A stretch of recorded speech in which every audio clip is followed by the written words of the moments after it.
Bismillahirrahmanirrahim. I am Mrs. Madiha Farooq, SS Chemistry, Divisional Public School and College, Sahiwal.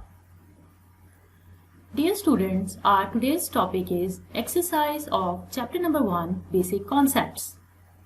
At the end of the lecture, you will be able to solve question number 1, 2, 3 and 9 of this exercise. Let's solve multiple choice question first. So select the most suitable answer from the given ones in each question. So the first statement is isotopes differ in option A, properties which depend upon mass, option B, arrangement of electrons in orbitals, option C, chemical properties, and option D, the extent to which they may be affected in electromagnetic field. Dear students, you have learned the topic of isotope and you know that isotopes have same atomic number but different mass number. So the option A, properties which depend upon mass, is correct. The correct option is option A.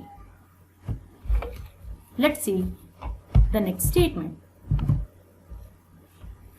Select the most suitable answer from the given ones in each question. Option A, isotopes with even atomic masses are comparatively abundant. Option B, isotopes with odd atomic masses are comparatively abundant. Option C, isotopes with even atomic masses and even atomic number are comparatively abundant. And option D, isotopes with even atomic masses and odd atomic numbers are comparatively abundant. Dear students, you have learned the topic of isotopes and you know that isotopes with even atomic masses and even atomic number are comparatively abundant. So option C is correct. Let's see the next statement. Third statement is many elements have fractional atomic masses. This is because option A, the mass of the atom is itself fractional. Option B, atomic masses are average masses of isobars. Option C, atomic masses are average masses of isotopes. Option D, atomic masses are average masses of isotopes proportional to their relative abundance. Dear students, you have learned the topic of fractional atomic masses and you know that atomic masses are average masses of isotopes proportional to their relative abundance. So option D is correct. Let's see the next statement. The mass of 1 mole of electron is option A, 1.008 milligram, option B, 0.55 milligram, option C, 0.184 milligram, option D, 1.673 milligram. Let's see solution. Dear students, you know that 1 electron has mass 9.1 into 10 raised to power minus 31 kilogram. If we convert into grams, then it will be 9.1 into 10 raised to power minus 28 gram. And if we may convert it into milligram, then it will be 9.1 into 10 raised to power minus 25 milligram. So the mass of 6.02 into 10 raised to power 23 electron will be equal to 6.02 into 10 raised to power 23 multiplied by 9.1 into 10 raised to power minus 25 milligram. And the answer is 0.547 milligram. So the correct option is option B, 0.55 milligram. Let's see the next statement. The fifth statement is 27 gram of aluminium will react completely with how much mass of oxygen to produce aluminium oxide? Let's see the options. Option 1 is 8 gram of oxygen. Option B, 16 gram of oxygen. Option C, 32 gram of oxygen, and the next option is 24 gram of oxygen. Let's see its solution.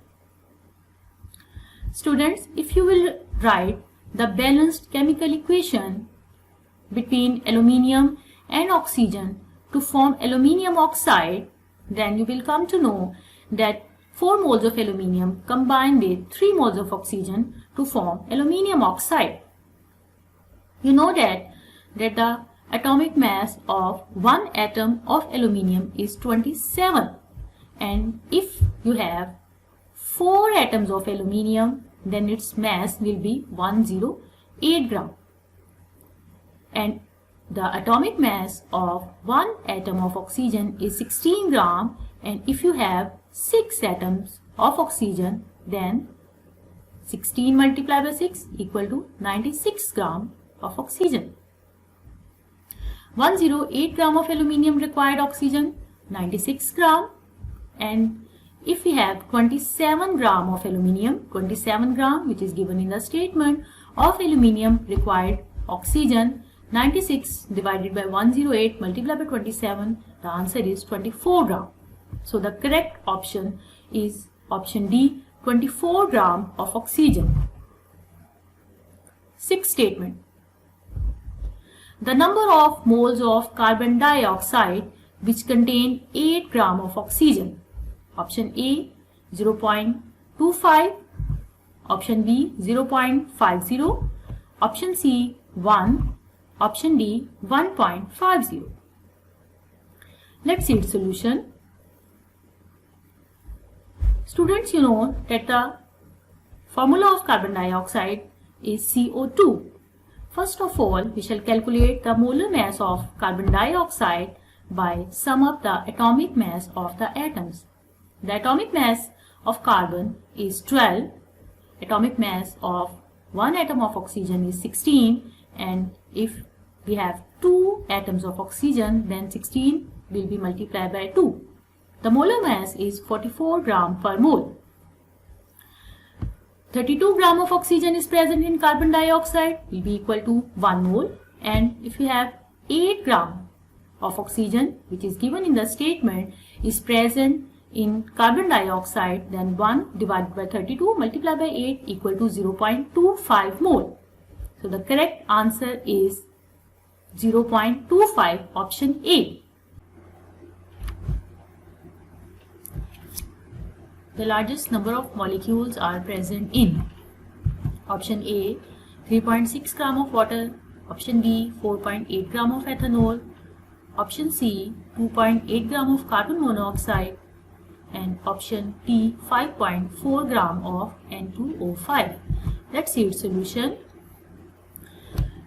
Students, first of all we shall calculate number of moles in all these 4 substances, because the substance which has greater mole also has greater number of molecules. You know how to calculate number of moles. Number of moles are calculated by dividing the mass of the substance to the molar mass. First of all, calculate the number of moles in 3.6 gram of water. 3.6 gram is the mass of water which is given in the statement. It is divided by 18, which is the molar mass of water. The answer is 0.2 mole. Similarly, in B, we shall divide 4.8 gram, which is the mass of ethanol, divided by 46, it will be equal to 0.1 mole. In C, 2.8, which is the mass of carbon monoxide, is divided by 28, which is the molar mass of carbon monoxide. The answer is 0.1 mole. In D, 5.4, which is the mass of N2O5, it is divided by 108, which is the molar mass of dinitrogen pentoxide. The answer is 0.05 mole. In all these 4 substances, you see that water has greater moles. It means if water has greater mole, it will also has greater number of molecules. So option A, 3.6 gram of water is correct. Let's see the next statement. 1 mole of sulfur dioxide contains option A 6.02 into 10 raised to power 23 atoms of oxygen. Option B, 18.1 into 10 raised to power 23 molecules of sulfur dioxide. Option C, 6.02 into 10 raised to power 23 atom of sulfur. Option D, 4 gram atom of sulfur dioxide. Let's see its solution. Dear students, in option A, 6.02 into 10 raised to power 23 atoms of oxygen. If you see the formula of sulfur dioxide, then in sulfur dioxide 2 atoms of oxygen are present. Then the number of atoms of oxygen will be 2 into 6.02 into 10 raised to power 23. In option B, molecules of sulfur dioxide are 6.02 into 10 raised to power 23, not 18.1 into 10 raised to power 23, which is given in the statement. In option D, 4 gram atoms of sulfur dioxide are given. 1 mole of sulfur dioxide has 1 gram molecule of sulfur dioxide, not 4 gram atoms of sulfur dioxide. In option C, 6.02 into 10 raised to power 23 atoms of sulfur. This statement is correct because 1 mole of sulfur dioxide contains 6.02 into 10 raised to power 23 atoms of sulfur. Let's see the next statement. The volume occupied by 1.4 gram of nitrogen at STP is option A, 2.24 cubic decimeter, option B, 22.4 cubic decimeter, option C, 1.12 cubic decimeter, option D, 112 cubic centimeter. Let's see its solution. Students, you know that the mass of 1 atom of nitrogen is 14 gram, and if we have 2 atoms of nitrogen as in N2, then its mass will be 28 gram. 28 gram of nitrogen occupy volume 22.414 cubic decimeter, and if we have 1.4 gram of nitrogen, which is given in the statement, then it will occupy volume 1.4 multiplied by 22.414 divided by 28 will be equal to 1.12 cubic decimeter. So the correct option is C, 1.12 cubic decimeter. Let's see the next statement. The 10th statement is a limiting reactant is the one which option A is taken in lesser quantity in grams as compared to other reactants. Option B is taken in lesser quantity in volume as compared to other reactant. Option C gives the maximum amount of the product which is required. Option D gives the minimum amount of the product under consideration. Students, we have already learned the topic limiting reactant, in which you learn that a limiting reactant gives the minimum amount of product under consideration. So the correct option is option D. It's all about question number 1. Now, let's solve question number 2. Fill in the blanks. The first statement is the unit of relative atomic mass is. Students, we have already learned the topic relative atomic mass, in which we learned that the unit of relative atomic mass is AM. Let's see the next blank. The exact masses of isotopes can be determined by dash spectrograph. You have learned the topic of mass spectrometry, in which you learn that the exact masses of isotopes can be determined by mass spectrograph. Let's see the next statement. The phenomenon of isotopy was discovered by dash. Do you know the name of the scientist who discovered about isotopy? Yes, the name of the scientist is Soddy. Let's see the next statement. Empirical formula can be determined by combustion analysis for those compounds which have dash and dash in them. Students, we have learned the topic combustion analysis, in which we learn that empirical formula can be determined by combustion analysis for those compounds which have carbon, hydrogen and oxygen in them. Let's see the next statement. A limiting reagent is that which controls the quantities of. We have learned the topic limiting reactant, in which you learn that a limiting reactant is that which controls the quantities of products. Let's see the next plan. 1 mole of glucose has dash atom of carbon, dash of oxygen and dash of hydrogen. Now we have to calculate the number of atoms in 1 mole of glucose. Students, you know the formula of glucose? The formula of glucose is C6H12O6. C6 means that glucose has 6 atoms of carbon, 12 atoms of hydrogen and 6 atoms of oxygen. You have already learned that we can find out number of atoms by multiplying the number of moles with the Avogadro's number 6.02 into 10 raised to power 23. Answer comes out to be 3.6 into 10 raised to power 24 atoms of carbon, 3.6 into 10 raised to power 24 of oxygen and 7.2 into 10 raised to power 24 of hydrogen. You will multiply for finding the number of atoms of carbon. You will multiply 6 by Avogadro's number 6.02 into 10 raised to power 23, and again for finding the number of atoms of oxygen and hydrogen, the same formula will be applied. Let's see the next plan. 4 gram of methane at 0 degree centigrade and 1 atmospheric pressure has dash molecules of methane. Let's see its solution. We have to find out number of molecules by dividing the mass of substance to the molar mass of substance multiplied by 6.02 into 10 raised to power 23. The mass of substance is given in the statement 4 and the molar mass of substance is 16. When it will be multiplied by Avogadro's number, the answer comes out to be 1.5 into 10 raised to power 23. So its answer is 1.5 into 10 raised to power 23. Let's see the next statement. Stoichiometric calculation can be performed only when dash is obeyed. You have learned the topic stoichiometry, in which you learn that they can only be performed when law of conservation of mass and law of definite proportion is obeyed. It's all about the question number 2.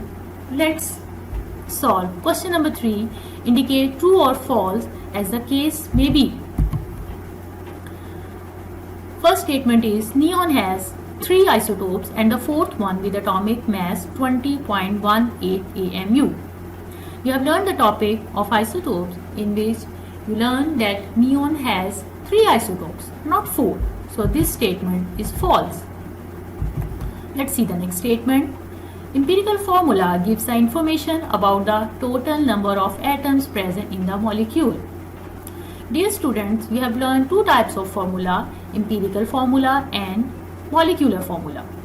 Empirical formula gives us information about the simplest whole number ratio of the atom, while the molecular formula gives the information about the total number of atoms present in the molecule. So this statement is false. Let's see the next statement. During combustion analysis, magnesium perchlorate is employed to absorb water vapors. We have learned the topic combustion analysis, in which you learn that during combustion analysis, magnesium perchlorate is employed to absorb water vapor. So this statement is true. Let's see the next statement. Molecular formula is the integral multiple of empirical formula, and the integral multiple can never be unity. This statement is false because integral multiple can be unity. Let's see the next statement. The number of atoms in 1.79 gram of gold and 0.023 gram of sodium are equal. This statement is false because number of atoms in 1.79 gram of gold and 0.023 gram of sodium are not equal. you have to calculate number of moles in 1.79 gram of gold and 0.023 gram of sodium.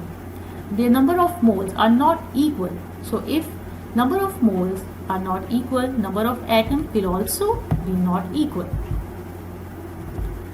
Next statement is the number of electrons in the molecules of carbon monoxide and nitrogen are 14 each. So 1 gram of each gas will have same number of electrons.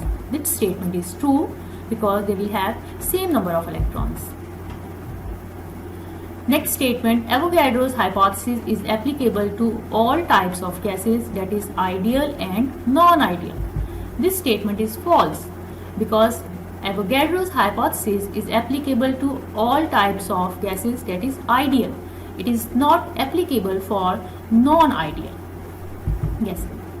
Next statement, actual yield of a chemical reaction may be greater than the theoretical yield. This statement is false because actual yield of a chemical reaction is less than the theoretical yield. Now solve question number 9. Justify the following statements. Let's see the first statement. The first statement is that 23 gram of sodium and 238 gram of uranium have equal number of atoms in them. Dear students, you know that 23 gram of sodium is equal to 1 mole of sodium and 238 gram of uranium is also equal to 1 mole of uranium. Both have same moles, so total number of atoms in 1 mole of any substance is always 6.02 into 10 raised to power 23. Next statement is magnesium atom is twice heavier than that of carbon. You know that the atomic mass of magnesium is 24 AMU. Atomic mass is mass of element which is obtained after comparing with carbon 12. Let's compare magnesium with carbon. Mass of one carbon is equal to 12 divided by 6.02 into 10 raised to 23. The answer is 1.99 into 10 raised to 23. Similarly, we shall calculate mass of one magnesium atom by dividing 24, which is the atomic mass of magnesium, with Avogadro's number 6.02 into 10 raised to 23. The answer is 3.98 into 10 raised to power 23.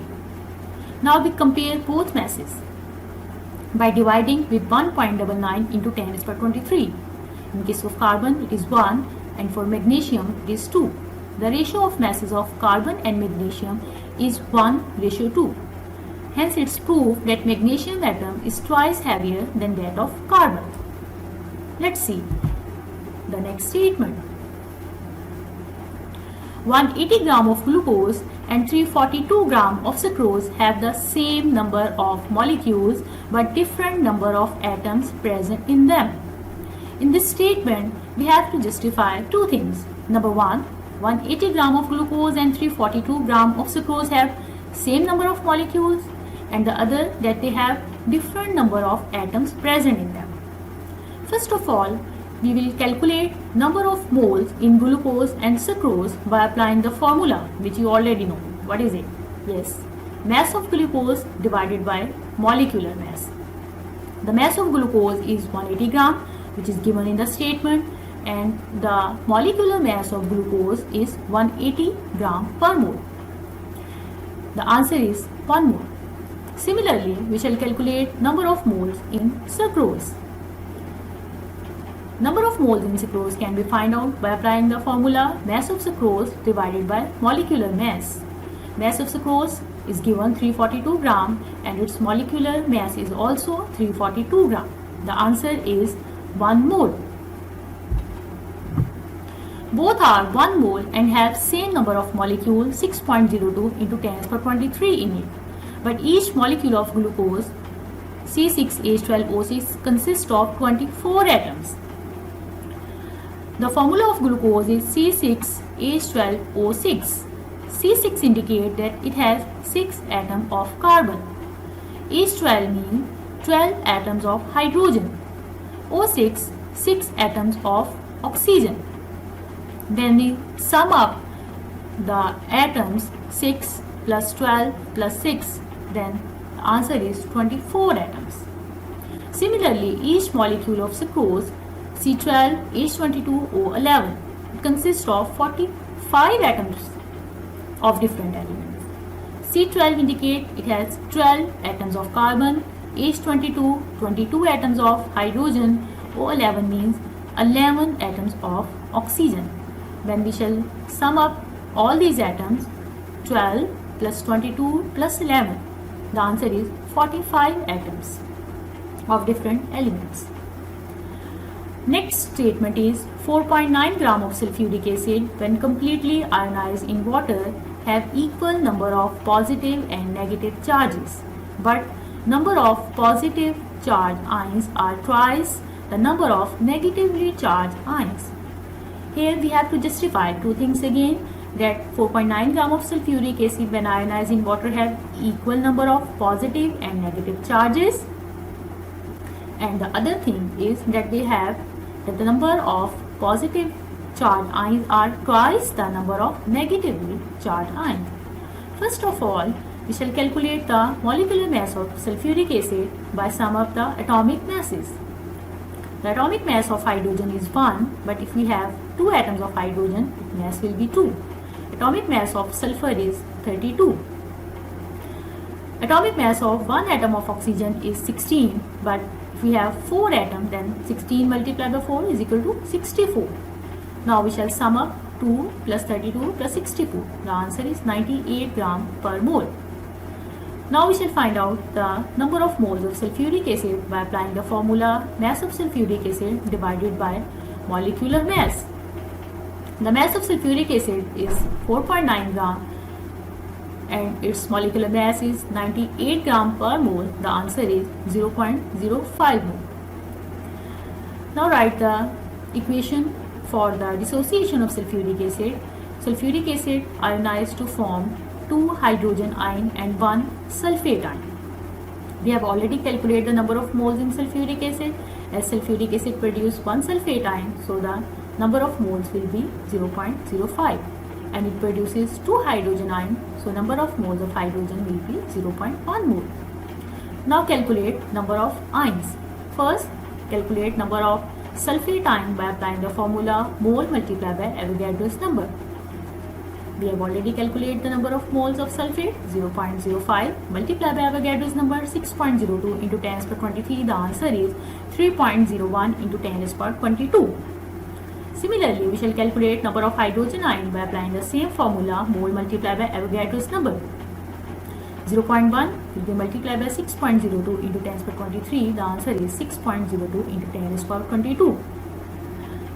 You see that the number of hydrogen ions are twice than sulfate ions, but the total positive charge and negative charge are same because each hydrogen has +1 charge, and if we have 2 hydrogen, then the total positive charge will be +2, and each sulfate has -2 charge. Solution is neutral in nature.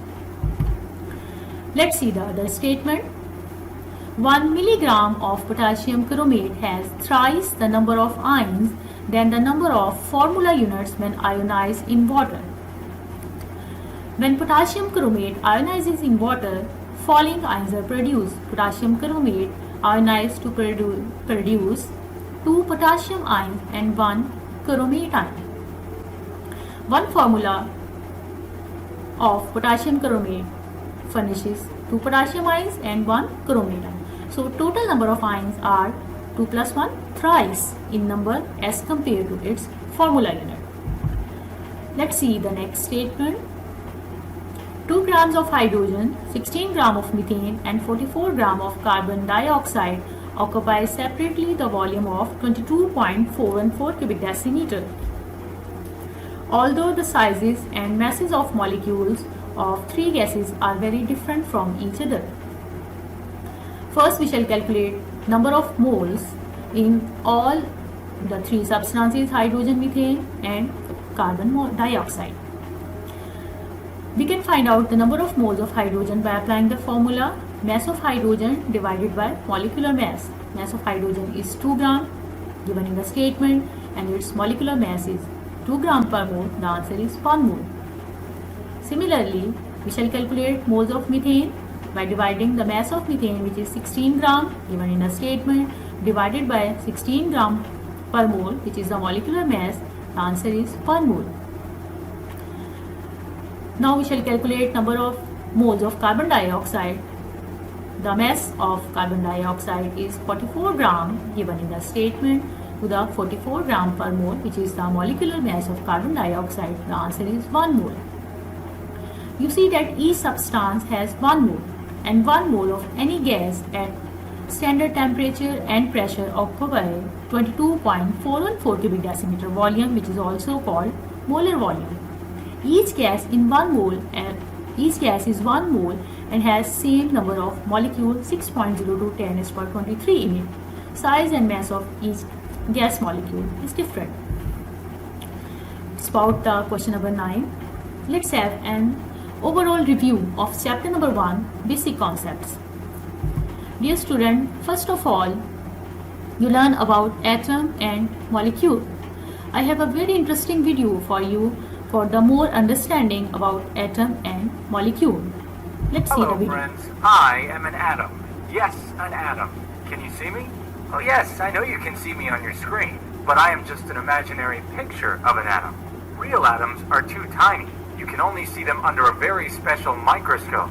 Actually, this big microscope can be called a machine. Okay, now you know that we're so tiny that we can only be seen with machines. Now, I have a question for you. Do you know the meaning of your name? Very good if you know it. If you don't know, ask your parents. But I also know the meaning of my name. It means that which can't be cut, that which is uncuttable. Actually, it's a Greek word, which means it is indivisible, which means it can't be divided further or can't be cut further. Let me show you something. Let me ask this man to cut the apple in his hand in half. Now do it again. Please do it again. Keep doing it until you can't cut it any further. Yes, this is the smallest part which you can't cut any further, but it can also be cut under a microscopic machine. So, if you get a part so small which can't be divided further, it is called indivisible. It can't be cut further. It is uncuttable. It is an atom. Let me tell you a secret. Everything is made up of atoms. You, this water, this table, this blackboard, this fan, these fruits, everything. Everything is made up of atoms. Oh, you're right too. Everything is made of molecules, but all molecules are made of atoms.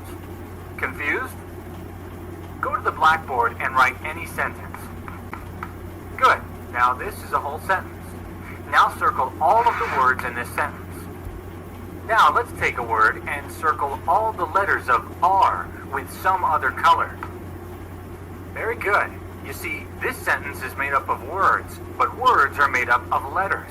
So letters are the smallest units of a sentence.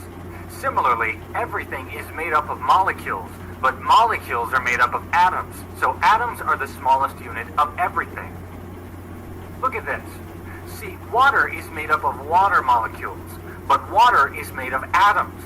There are 2 atoms of hydrogen and 1 atom of oxygen in each water molecule. So when atoms join together, they form a molecule. And when molecules join together, they form a thing. So now you understand. Good. Okay students, next is about ions and its types. Let's see another We video will be studying about ions. ions. An ion is a charged particle. It is charged because it contains an unequal number of protons and electrons. So an ion is an atom that has either lost or gained electrons. There are 2 types of ions, cations and anions. All atoms have neutral charge because they have an equal amount of protons and electrons. But when an atom loses 1 or more electrons, it becomes a positively charged ion. and this type of ions are called cations.